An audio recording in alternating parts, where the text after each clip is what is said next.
is a whole can of worms, right? There's a lot to potentially go over here with negative keywords. So the way that we use negative keywords is essentially two ways. But the whole purpose of negative keywords should be to tell Amazon where you don't want your product to appear because it's not relevant or it has poor conversion, it has poor performance. And so we do that in two different ways. The first way is, like I said, we use discovery campaigns to tell us what customer search terms should appear or what customer search terms are relevant, right, to our product, or what converts, what customer search terms convert.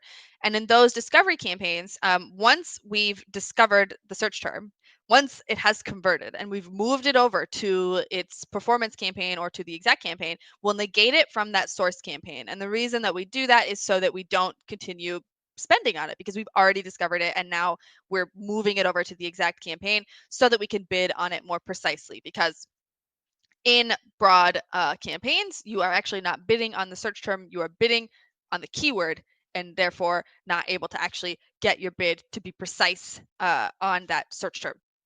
I know that sounds confusing. A lot of people use search term and keyword interchangeably, but they are different. Remember, search terms come from the customer and keywords come from you, the advertiser, or who's ever setting up the campaigns, right?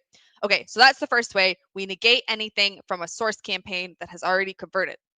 The second way is in our discovery campaigns, if a search term is coming through that is irrelevant, we will negate it. Okay, but how do we know when something is considered irrelevant or not? Well, we use a rather elaborate system to basically determine the likelihood of whether or not that search term is going to convert. Okay, so going back to our soup spoon example, let's say that it's a metal spoon. Okay, we're selling a metal spoon, but the search term that comes through is glass soup spoon. That is not what we're selling. But is there a chance that someone could type glass soup spoon and change their mind and end up purchasing ours?